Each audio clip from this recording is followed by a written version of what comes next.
been a fashion plate for better or for worse. And I think that Michelle Obama has used that platform to highlight a whole bunch of young, up-and-coming designers in the United States and all over the world for better. So, you know, it's not just American fashion designers who are watching carefully what the First Lady wears. It's in India, too. You know, the Obamas were in India recently, and it was very interesting to see what the Indian designers were saying in the papers about Michelle's choice of dress, and they were appreciating her more conservative style while she was in India, waiting to see if she would wear some Indian dress, in particular a sari, and she did not. But I think overall the reviews were pretty good. They thought maybe this, you know, kind of tall, curvy woman could really pull off a sari, but she didn't go there, you know. Well, if you remember the state dinner that was held at the White House, she wore something, I wouldn't say it was a sari, but she made an effort, I think, to wear something that resembled a sari, and she looked quite magnificent in it. So I think that, you know, no matter where she goes, she's going to be noticed. And I loved her answer, by the way, on the Barbara Walters thing. She basically said, I'll wear what I want to wear. People will say what they want to say, and that's fine, too. And I think that's the beauty of Michelle Obama. She's going to be comfortable. If she's not comfortable in a sari, frankly, it's not easy for everyone to pull off a sari, especially when all the lights are on you. So she is going to do what she can to be comfortable in her own skin, and that's what we need to all take away from it. You know, I think she connects as a result of that. Exactly. She's, as a First Lady, she's someone out there in the media. She's someone that everyone is looking to in some way, shape, or form. She's going to be comfortable doing it. So I think that's something we should all, of course, take into ourselves as well. You know, whatever people do for fashion, ultimately you should really be comfortable in it. And isn't there something about Venezuela that we were talking about earlier? Oh, we were talking about Venezuela and the Miss Venezuela competition. Right. You know I love my pageants. You know, the Miss Venezuela competition is a powerhouse, maybe almost as much as Miss India. Before we go there, though, I have to mention to our audience, we have two amongst us that are pageant winners. Should we do the secret handshake? So you know quite a bit about this subject. I know a little bit about this subject, but not really from the point of Miss Venezuela. The Miss Venezuela competition has back-to-back winners in the past couple of years, and they're always known for winning either Miss World or Miss International or Miss Universe. But the ways that they're winning are taking up some critics with some people because they believe in plastic surgery. Now, the whole concept, to me, of pageants is a chance for young women to improve themselves and to finesse some of maybe their rougher positions, and Miss Venezuela and their competition believe that as well. But they believe heavily in that plastic surgery. And I love this quote from the director of the pageant. He says, "It isn't a natural contest, it's a beauty contest." So Yeah, what is that's that? great. What kind of message is that sending to That's young women, fundamentally especially in wrong. Venezuela? If you're going to have a competition and it's based on beauty, let it be natural beauty. Exactly. Why pollute it, if you will, by having artificial beauty inserted in? We can all go get plastic surgery and enter a contest. But what does that mean for people who have highlights in their hair, or maybe some brow shaping, or teeth refining, braces? Where do you draw the line? Well, Exactly. my question is, what if we talk about steroids in sports, that it's an unfair advantage because it's unnatural? Is this something similar?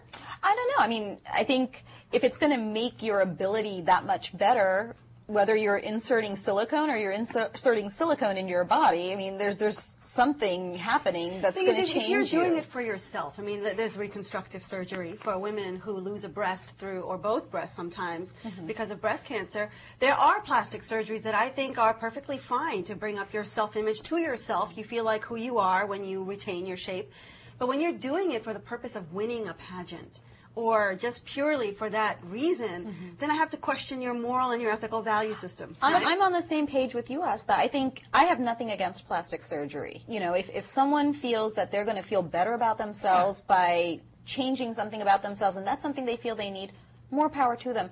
My problem with this pageant thing and the fact that every Miss Venezuela has had something nipped or tucked or inserted into her body is that you're saying that you can't win without doing this. You're telling a group of people you can't win without doing this. And then the young girls watching the pageants are thinking, well, I cannot look like that unless I do this, this, and this.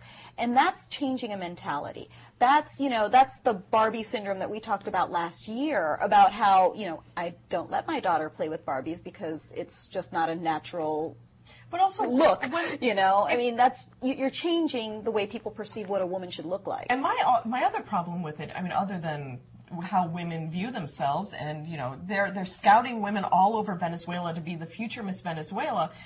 But what is it saying to what it means to look like a Venezuelan, and what does it mean to look like a Miss India? And if you're looking just sort of like a something, a generic model in a magazine, because we all aspire for the same sort of look at the end of the day through that how fair cosmetic is surgery. that? I think you're right. I mean, for example, Asian women, and I would say a lot of Latino women fit into this category. We have curves. We're known for this. And we don't look very European because we don't, first of all, we're not very tall necessarily, and our proportions of curves are what they are. They make us unique. And if you mess with that, then the fact is you are changing your heritage, if nothing else. You don't look like where you came from anymore.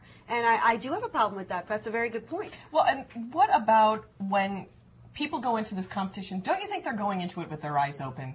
I mean, really, if you're going to go into the Miss Venezuela competition, don't you know what you're getting in for? I mean, it's not like I'm going to win on just being, who I am. Which, that is a portion. If you, as a former pageant contestant, but as a judge, when a young woman walks across the stage, all bedazzled, decked out with her fake eyelashes on and all that makeup and all fake pieces of hair, if she's not being true to herself and she doesn't own who she is from the inside, you can totally tell it when they're standing on stage in a swimsuit. It doesn't matter the proportions or what everything looks like. You don't even have to be in a swimsuit, right? Well, you can also tell when they're in a swimsuit because they're thinking, have I made the right decisions? And they look so scared. That's the time that you know whether a young woman is comfortable in herself. So I think you are, many, many times you have beautiful women on stage who have been altered, nipped, tucked, as you said. But if they don't believe in themselves and they don't know who they are, it doesn't matter, and that is part of the process in Venezuela. Let me ask as well. you one question. Have I had anything done? No. That's not the question. The question I was going to ask is, as in my 20s, I was very much against this idea of cosmetic surgery to enhance or to shape or do any of those things. Now, as I've gotten older, my views have changed because all of a sudden I think it's okay to nip and tuck a few areas because as you age, you start feeling more and more insecure about who you are. Maybe your body figure isn't where it used to be. And if you're successful, you have the financial means, and you do get a little nipped and tucked here and there and feel better about yourself, I'm surprisingly much more okay with it now than I ever was when in my younger days. I was curious how you all stand on this issue. I think we should be really careful to judge, right? It's very easy to sit here high and moral and say, I would never do that, and I don't understand why any woman would. Well, you've never been in that other woman's shoes. You don't know how she feels about herself. You don't know her story. So we need to be really careful. I think we are prone to judging each other quite harshly, probably more harshly than men judge us. I think you're absolutely right. We judge one another.